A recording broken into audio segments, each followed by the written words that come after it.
the silent night. It was Christmas Eve in the small, snow-draped town of Red Hollow. The air was crisp and every window glowed with the soft, warm light of flickering candles and colorful string lights. Families gathered around fireplaces, exchanging stories and gifts.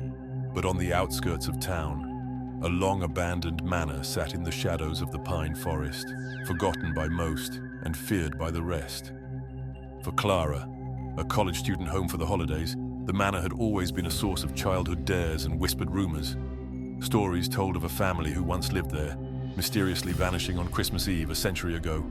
Tonight, fueled by nostalgia and a few too many mugs of spiked eggnog, Clara and her two friends, Ethan and Mia, decided to explore it. They armed themselves with flashlights and ventured into the cold. The snow crunched beneath their boots as the manor came into view, its tall, broken windows staring back like empty eyes. The air felt colder as they approached, and the cheer of the town seemed miles away. The heavy front door creaked open with a push.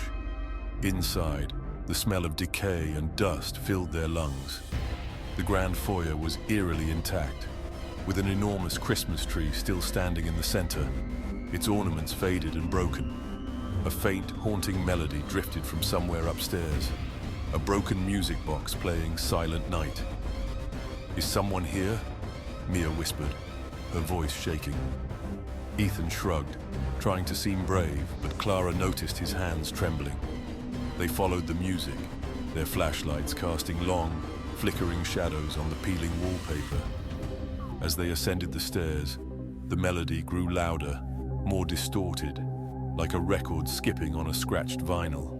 At the top, they found a child's room. The music box sat on a small, dusty table, its crank turning on its own. A single rocking chair swayed slowly in the corner, though there was no breeze.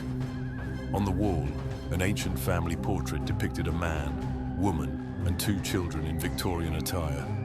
But their faces had been scratched out, replaced by deep, claw-like gashes. The air turned icy. The music stopped abruptly. A faint giggle echoed through the room, childlike and distant. "We should leave," Clara said, her voice barely above a whisper, but as they turned to leave, the door slammed shut.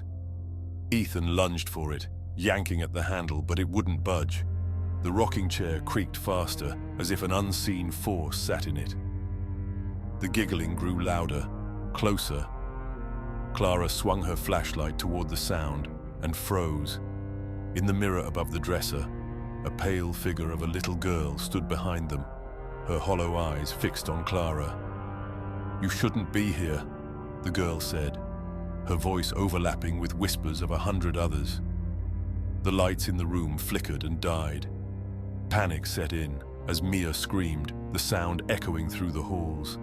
The door flew open and they bolted down the stairs, the air around them thick with whispers and laughter. Shadows moved in the corners of their vision, darting closer each time they looked away. As they reached the front door, Clara glanced back. The little girl stood at the top of the staircase, her pale face twisted into an inhuman grin.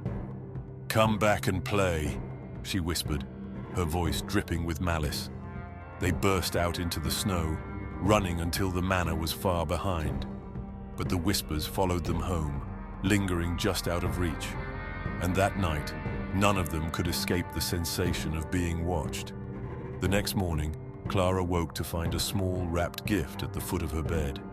Inside was a cracked ornament from the manor's tree, and etched into the glass were the words, "See you next Christmas."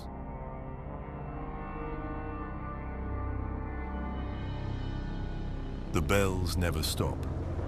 In the village of St. Agatha, nestled deep in the mountains, Christmas was a sacred time. Every year, the townsfolk gathered in the square to listen to the church's bell tower ring out 12 chimes at midnight. The sound was said to protect the village from an ancient curse, a legend almost everyone dismissed as folklore. Almost everyone. Amelia had always hated the bells. Their piercing sound sent shivers down her spine, and their rhythm lingered in her mind long after they stopped. Her grandmother, the town historian, used to warn her, "The The bells are our salvation. They must never be silenced. This year, however, the old bell ringer, Mr. Hawthorne, had fallen ill, and there was no one else willing to climb the icy tower. Amelia, desperate to prove that the tradition was nonsense, volunteered. "It's just bells," she scoffed to her friends that afternoon. "Nothing bad happens if they don't ring." The townsfolk were uneasy, but allowed her to take the role. As the snow fell heavily that Christmas Eve, Amelia wrapped herself in a thick coat and ascended the creaking spiral staircase of the bell tower. At the top, she found the massive bronze bells, dusted with frost and glowing faintly in the moonlight that filtered through the narrow windows. She waited, her watch ticking slowly toward midnight. At exactly 12 a.m., she grabbed the thick rope and gave it a firm tug. The first chime echoed through the village, but as the sound faded, Amelia noticed something strange. The echoes didn't die completely. They lingered, overlapping, growing louder. It was as if the bells were ringing themselves, each tone deeper and more discordant. "What the?" Amelia whispered, stepping back. The air turned frigid. From the shadows of the tower, a figure emerged, a tall, skeletal man dressed in tattered robes.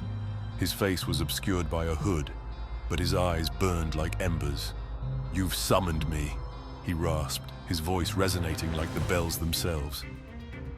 Amelia's breath caught in her throat. What are you?" "The silence breaker," he said. "The bells bind me, but when their song falters, I am free to collect." "Collect what?" she asked, her voice trembling. "Debt," he whispered, stepping closer. "Your village has lived in peace for centuries, but only through payment. When the bells fail, the pact is broken." Panic surged through Amelia as she realized her mistake. "I'll keep ringing them. I'll fix it." The figure shook his head slowly. "Too late. I have come." Below, the village began to stir as the distorted chimes filled the air. The snow in the square turned dark, as if stained by ink, and the villagers emerged from their homes, drawn by an unseen force. One by one, they froze in place. Their faces contorted in terror. Amelia screamed as the figure extended a long, claw-like hand toward her, but she ducked and ran for the stairs. The tower seemed endless as she descended, the walls pulsating with the deafening sound of the bells. When she finally reached the bottom, the square was empty. The snow was undisturbed, and the houses stood silent. The entire village had vanished. Only the bells remained, ringing softly in the windless night. As Amelia looked back at the tower, she saw the figure watching her from the top, his ember eyes glowing like a second set of stars. She fled into the forest, but no matter how far she ran, the bells followed her, their haunting melody growing louder and louder. They say Amelia still roams the mountains, forever chased by the sound of the bells she failed to ring. And every Christmas Eve, the village of St. Agatha remains empty, the bells tolling for no one. The Wreath. In the heart of New England, a small town called Blackwood Hollow celebrated Christmas with an old tradition, the hanging of the wreaths. Every door in the town bore one of the enormous hand-woven wreaths, each adorned with pine cones, red ribbons, and a silver bell in the center. The wreaths were said to bring blessings, but for newcomer Kate Morrison, they felt more like warnings. Kate had moved to Blackwood Hollow in early December, renting an old Victorian house at the edge of the woods. When her neighbors presented her with a wreath, insisting she hang it on her door, she hesitated. "Isn't it beautiful?" Mrs. Perkins from next door had said, her voice unnervingly cheerful. "We all hang them. It's tradition." Kate didn't want to seem rude, so she agreed and put the wreath on her door. That night, as she lay in bed, she was startled awake by a strange sound. The silver bell on the wreath jingled softly, as if something had brushed against it. She sat up, her heart pounding, and stared at her bedroom door. It was just the wind, she told herself. But the bell jingled again, more insistently this time. Unable to ignore it, Kate crept downstairs. The house was cold, the air heavy with the scent of pine. When she reached the front door, she peered through the peephole. Nothing. Yet the bell jingled a third time. Kate opened the door cautiously, the icy wind cutting through her. The wreath swayed slightly, though the night was eerily still. As she reached out to touch it, she noticed something strange.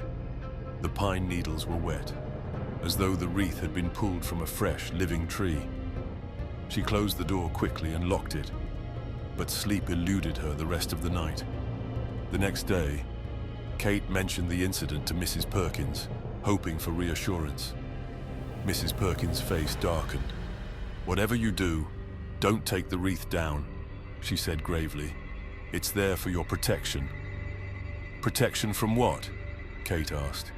But Mrs. Perkins just shook her head and hurried away. That evening, Kate researched the town's traditions. Buried in a dusty library book, she found an unsettling story about a creature known as the Yule Shadow, a malevolent spirit said to wander Blackwood Hollow during the Christmas season. The wreaths, the story claimed, were a barrier, keeping the shadow at bay. Kate laughed nervously at the absurdity of it all, but found herself checking the wreath before bed, ensuring the silver bell was still in place. That night, the bell jingled again. This time the sound was louder, more frantic, as though something was shaking the wreath. Terrified, Kate grabbed a flashlight and swung open the door. Her breath caught in her throat. On the snow-covered porch, just beneath the wreath, were deep, clawed tracks leading away into the woods. The next day, she called the local police, who dismissed the tracks as an animal. But Kate knew better. The scratches on the wooden frame of her door were too deliberate, too precise. By the following night, the air felt heavier. Kate bolted every door and window, refusing to even glance at the wreath. At 3 a.m., the bell rang so violently it woke her from a fitful sleep. She stumbled to the door, fear gripping her chest, and froze. The silver bell had fallen off. Panicking, Kate grabbed it and tried to reattach it, but no matter how she twisted the wire, it wouldn't stay. Outside, the wind howled, though the trees remained unnervingly still. Then came the knock. A single, deliberate knock that reverberated through the house. "Who's there?" Kate whispered, her voice shaking. No answer. Another knock, louder this time. Kate backed away from the door as the knocking grew relentless, turning into pounding. Shadows danced across her windows as the wind roared. And then, silence. The bell rang again, faint and distant, though it was no longer on her wreath. The next morning, Mrs. Perkins found Kate's door wide open, her house empty. On the porch lay the fallen wreath, its pine needles withered and black. Every year since, the residents of Blackwood Hollow tell newcomers the same thing: never let the wreath fall. And when the wind carries the sound of faint jingling, they close their doors and pray it isn't too late.